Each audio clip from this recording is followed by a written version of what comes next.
Bonjour internet, bienvenue sur la chaîne de la comète. C'est The Radiant Phantom qui vous retrouve. Regardez-moi ces épaules là. Mine de rien, elles dégueulent un peu. On voit que les trapèzes sortent aussi. Tac, tac, tac, tac. Euh, donc aujourd'hui, petit déjeuner, qu'est-ce que j'ai mangé? Vous en foutez, mais je vais vous le dire quand même. Parce que c'est le YouTube Game. Euh, Ricoré.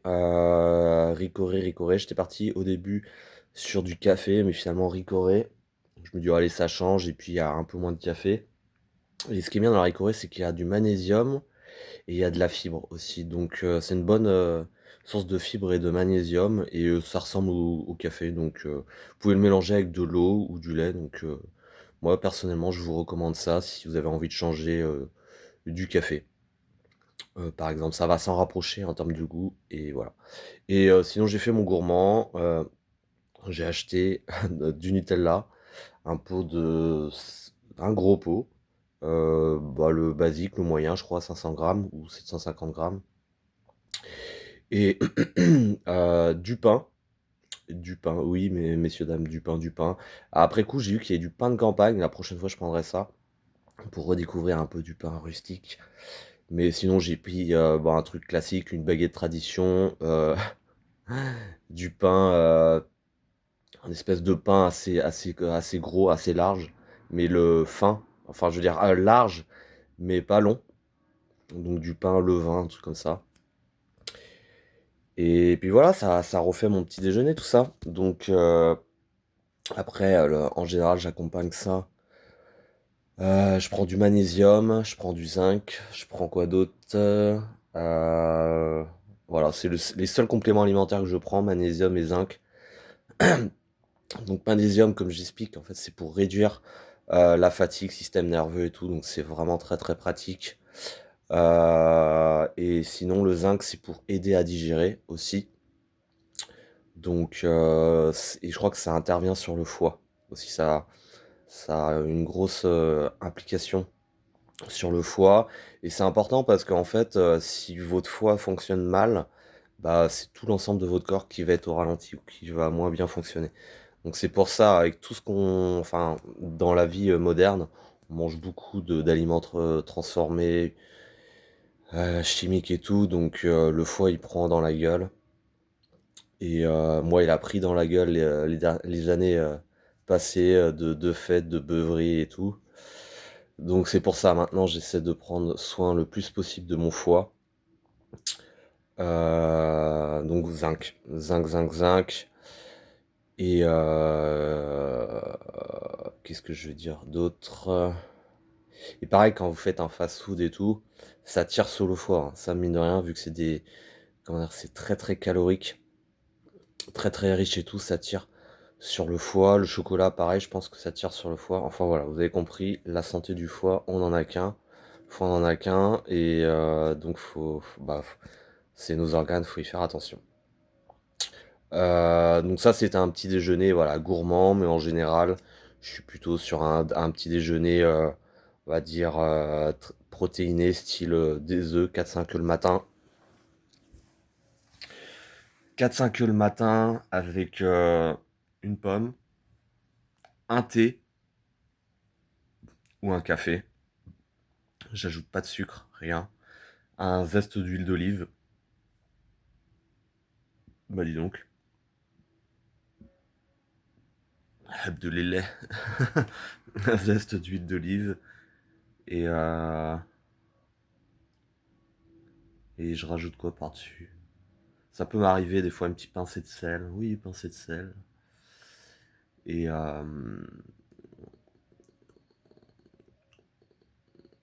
bah c'est tout. C'est tout. Je suis en train de chercher, voir éventuellement ce que j'ajoute. Mais non. Non. C'est tout ce que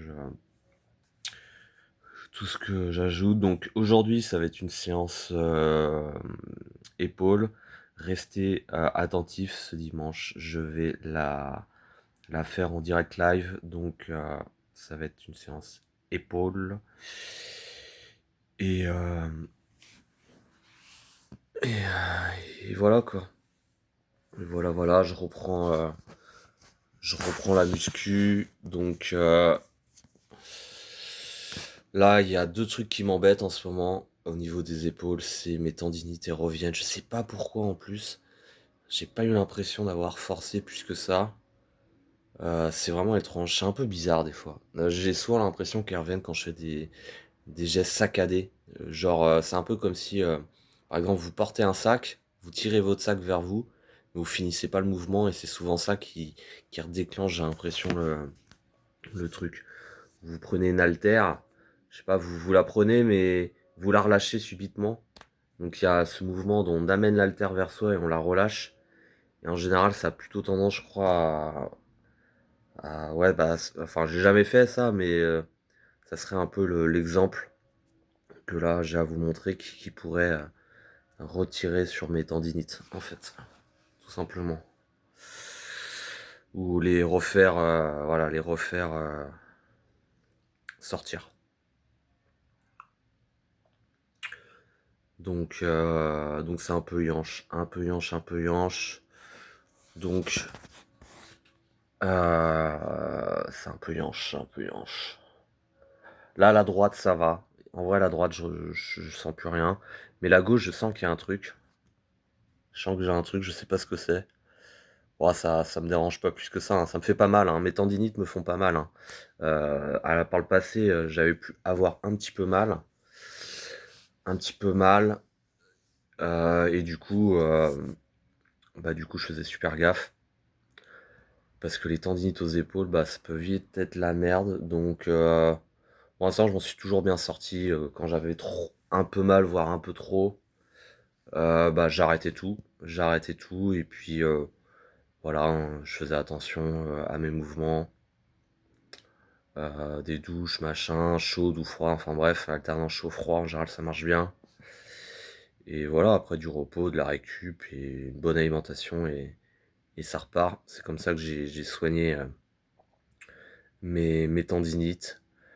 Mais voyez, hein, c'est que à partir du moment où on a une blessure, on a eu une blessure, et ben, elle est toujours,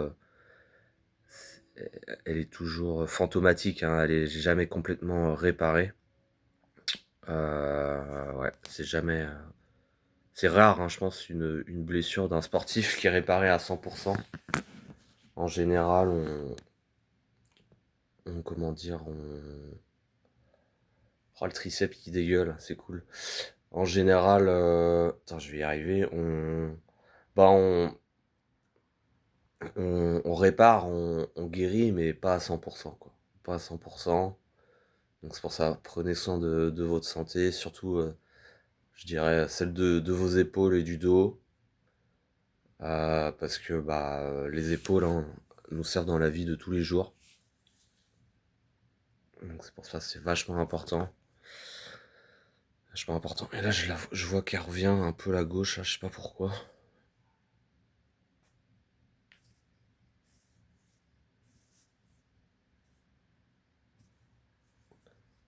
Des fois, je me demande si c'est pas psychologique, des fois. Euh, En fait, c'est logique, hein. Quand on s'est blessé à un endroit, on a tendance à y penser et ça, quoi qu'on en dise, hein, ça fait une brèche, hein, dans notre confiance, hein. C'est logique, hein. Une voiture qui roule tous les jours et le lendemain, elle roule plus, bah, vous allez moins avoir confiance dans la voiture que vous avez l'habitude de prendre toujours. Bah, le corps humain, c'est pareil. Dès qu'il commence à avoir une défaillance, bah, on se dit merde, putain, je pensais que j'étais invincible. Et ben non, eh ben non, on n'est pas invincible. Ça serait trop beau. Donc c'est pour ça, on a qu'un corps, une santé, faut en prendre soin. Et c'est pour ça que sur mes exercices d'épaule, je mets mais très très léger. Vraiment, je fais super attention, je m'échauffe bien. Enfin, je fais gaffe, quoi. Je fais vraiment gaffe. Parce que le but, c'est de durer. Quand je vois des bonhommes de 60-70 ans qui font toujours de la muscu, je me dis, mais les mecs, ils ont une gestion de carrière exceptionnelle, quoi. Parce que enfin, vous vous rendez compte, il y a un mec qui tourne comme ça sur internet, il a 70 piges. Le gars il devait avoir un niveau stratosphérique, hein, quand il était jeune, hein, parce que le gars il fait des tractions, il fait un truc, il fait l'espèce de planche traction, et au bout de ses pieds il met des arceaux, il tourne les pieds. Mais il a une sangle abdominale incroyable à 70 piges. Voilà quoi. Donc, oh, j'ai trop envie de parler. Trop envie de parler. Voilà, donc je vous retrouve cet après-midi pour une vidéo épaule. Ciao, ciao.